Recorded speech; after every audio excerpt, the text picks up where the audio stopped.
Bom dia, irmãos queridos, nesta terça-feira santa, dia 31 de março. Bom dia, queridos irmãos e irmãs. Vamos hoje meditar o livro do profeta Isaías, capítulo 49, versículos de 1 a 6. Preparou-me desde o nascimento para ser seu servo. No livro do profeta Isaías, encontramos 4 misteriosos e profundíssimos cânticos desse servo de Yahvé, que é uma prefiguração, uma profecia clara de Jesus. Para conhecer mais sobre esses cânticos, recomendamos as nossas células catequéticas, que fazem parte da nossa formação. Mas hoje podemos nos concentrar sobre o contraste entre a grandeza da vocação-missão desse servo e a sua experiência de fracasso. Em vão eu gastei minhas forças, sem fruto, inutilmente. Jesus e todos aqueles que fazem a vontade de Deus se reconhecem como servos sofredores e injustiçados. Esse é o caminho do amor. Do livro do profeta Isaías. Nações marinhas, ouvi-me. Povos distantes, prestai atenção. O Senhor chamou-me antes de eu nascer. Desde o ventre de minha mãe, Ele tinha na mente o meu nome.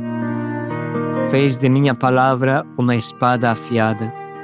Protegeu-me à sombra de sua mão e fez de mim uma flecha aguçada, escondida em sua aljava. E disse-me: Tu és o meu servo Israel, em que serei glorificado. Eu disse: Trabalhei em vão, gastei minhas forças sem fruto, inutilmente. Entretanto, o Senhor me fará justiça, e o meu Deus me dará recompensa. E agora, dize-me o Senhor, Ele que me preparou desde o nascimento para ser seu servo, que eu recupere Jacó para Ele e faça Israel unir-se a Ele. Aos olhos do Senhor, esta é a minha glória. Disse Ele: Não basta seres meu servo para restaurar as tribos de Jacó e reconduzir os remanescentes de Israel. Eu te farei luz das nações, para que minha salvação chegue até os confins da terra. Palavras do Senhor. Graças a Deus. Como falamos no início do nosso diário, aparece nesse trecho um misterioso contraste entre o grande chamado de Deus e a sensação de fracasso deste fiel servo de Yahvé, que é uma prefiguração de Jesus. O Senhor chamou-me antes de eu nascer. Desde o ventre de minha mãe, Ele tinha na mente o meu nome. Fez de minha palavra uma espada afiada. Protegeu-me à sombra de sua mão e fez de mim uma flecha aguçada, escondida em sua aljava. E disse-me: Tu és meu servo Israel, em quem serei glorificado. Eu disse: Trabalhei em vão, gastei minhas forças sem fruto, inutilmente.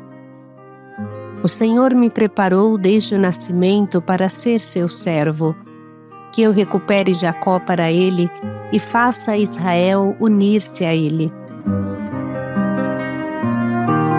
Deus diz ao seu servo: Não basta restaurar as tribos de Jacó, eu te farei luz das nações, para que a minha salvação alcance os confins da terra. A missão deste servo é imensa, e por isso mesmo o seu sofrimento é ainda maior. Ao longo destes 2000 anos de fé cristã, este servo sofredor foi sempre reconhecido como uma profecia de Jesus. Mas historicamente os estudiosos não conseguem identificar com certeza uma única pessoa concreta. Alguns pensam que este servo sofredor seja o segundo Isaías. Outros, um profeta anônimo do exílio que se consumiu para encorajar o povo e foi rejeitado por todos, incompreendido pelos seus e esmagado pelos dominadores. Hoje, a maioria dos estudiosos mais sérios entende que o servo de Yahvé representa o resto fiel de Israel.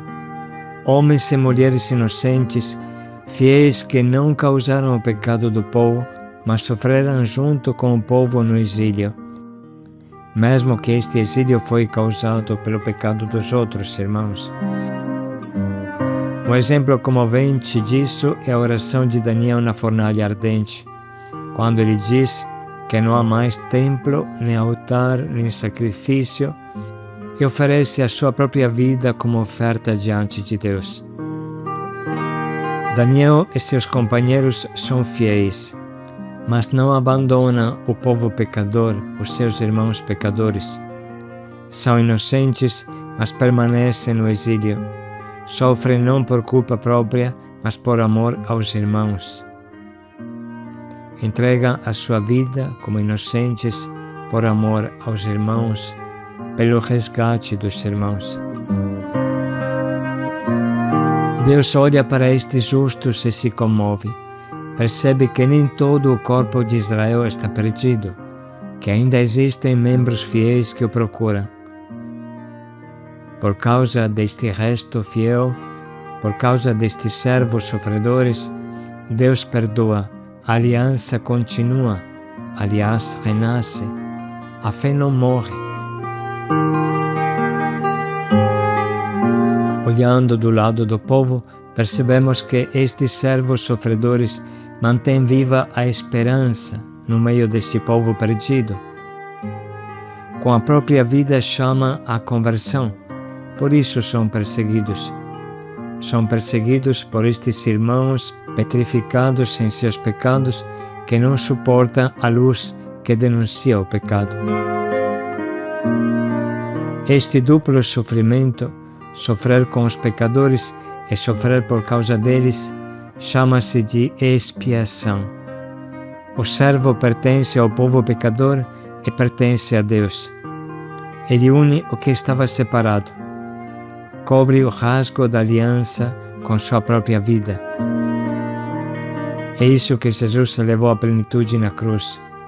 Uniu-se de forma definitiva ao coração ferido do homem, entrou até o fundo da miséria humana e carregou sobre si o peso do pecado, não por castigo imposto por Deus, mas por amor que se entrega até o fim. Esta mesma lógica inspira a nossa missão, irmãos. Viver para os pobres, com os pobres, como os pobres e dentro dos pobres sofredores, dentro do coração dos pobres sofredores. Esta é a nossa missão. Abraçar sua dor, partilhar sua condição, descer até o fundo do poço com eles, como Jesus fez. A expiação nasce desta comunhão profunda, quando o amor se une à alma ferida a ponto de carregar sua morte para que ela volte a viver. Só o amor é capaz disso. Esta é a nossa vocação. Pelas suas chagas fomos curados. Ele carregou sobre si as nossas culpas, como fala o quarto cântico do servo de Yahvé, que meditaremos na sexta-feira. Pelas suas chagas fomos curados. Com essa intuição, se abre caminho pela primeira vez, na história da Bíblia, a doutrina do sacrifício expiatório.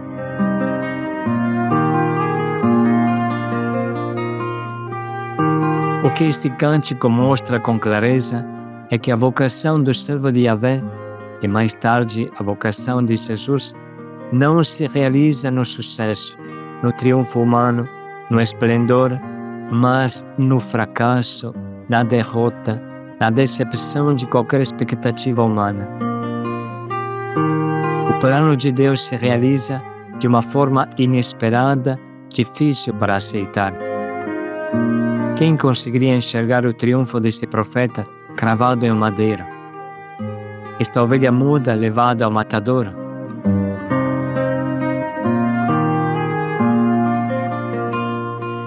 Mas se pensamos com calma na vida de Jesus, vamos lembrar que ele sempre rejeitou o caminho do sucesso humano, do poder, da fama, a partir das tentações, quando pisou nas propostas do diabo e desprezou a oferta do domínio sobre todos os reinos desse mundo.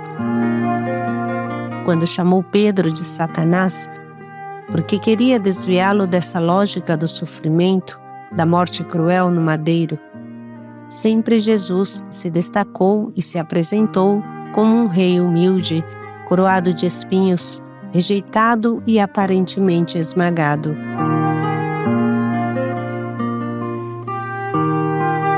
Tudo isso deve nos fazer refletir bastante nesta Semana Santa.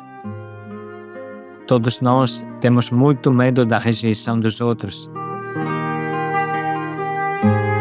A nossa capacidade de sofrimento, sobretudo hoje, é quase zero. Acreditamos em Deus até que tudo vai bem, até que nos sentimos engrandecidos, bem-sucedidos graças a Ele, até que a nossa fé seja algo gratificante, mas não suportamos uma alfinetada por amor a Jesus. Quando chega um sofrimento, mesmo pequeno, logo pensamos que Ele nos abandonou.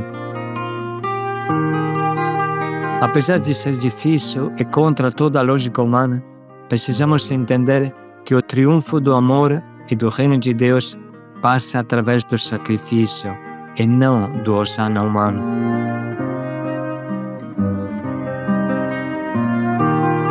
Como seria bom, irmãos, nessa quaresma, entender que a vida de Deus, o reino de Deus, se constrói no sofrimento. E a coroa que nos espera não é aquela de ouro, mas de espinhos. Quanto mais sofrimento, tanto maior é o triunfo do reino de Deus. Trata-se de uma revolução copernicana. Não é Deus que tem que girar ao redor do nosso pequeno mundinho, mas nós que devemos girar ao redor de Deus, ou melhor, ao redor da cruz, e entender que o caminho do amor é somente o da cruz. Jesus dizia que as perseguições são um sinal do verdadeiro discípulo, e a perseguição não é seguramente um mar de rosas. Vamos nesse momento ouvir de novo esse trecho misterioso que nos move a uma verdadeira inversão do nosso modo de pensar e sentir. Nações marinhas, ouvi-me. Povos distantes, prestai atenção. O Senhor chamou-me antes de eu nascer.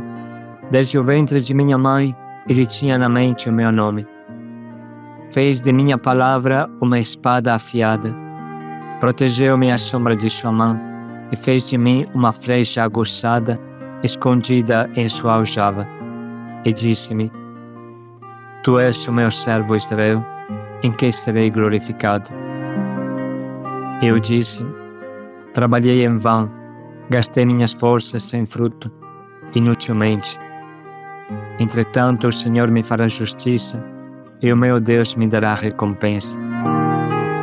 E agora, dize-me o Senhor, Ele que me preparou desde o nascimento para ser seu servo, que eu recupere Jacó para Ele e faça Israel unir-se a Ele. Aos olhos do Senhor, esta é a minha glória. Disse Ele: Não basta seres meu servo para restaurar as tribos de Jacó e reconduzir os remanescentes de Israel. Eu te farei luz das nações, para que minha salvação chegue até os confins da terra.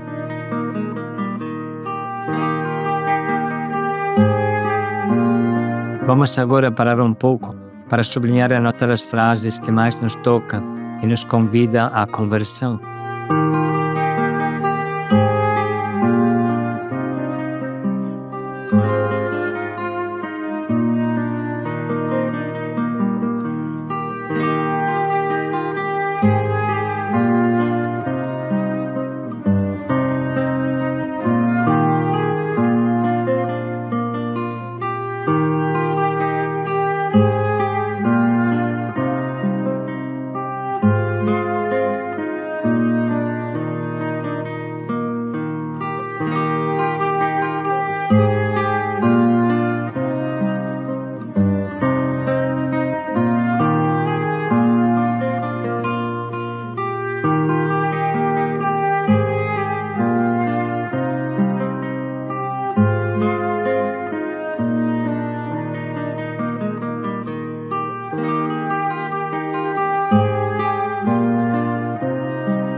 Agora estamos preparados para escolher o nosso propósito, para começar a viver nessa nova maneira que a palavra de Deus, que esse cântico do servo de Yahvé nos indica, abraçando e amando o sofrimento como o caminho mestre da realização do reino de Deus.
Vamos dedicar mais um minuto para pensar bem em como podemos colocar em prática esta escolha de abraçar e amar os sofrimentos por amor.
Preparou-me desde o seio materno.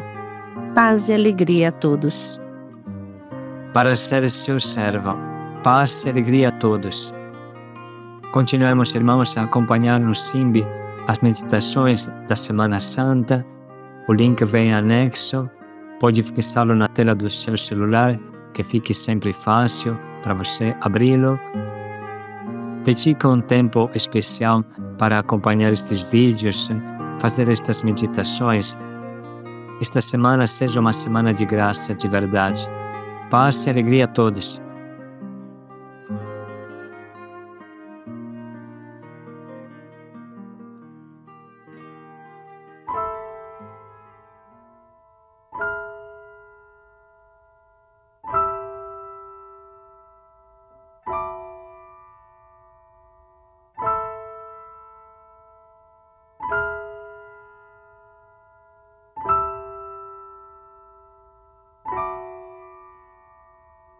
Inocente morreu em meu lugar, tanta dor ele assumiu, morreu em meu lugar. Inocente morreu em meu lugar, tanta dor ele assumiu, morreu em meu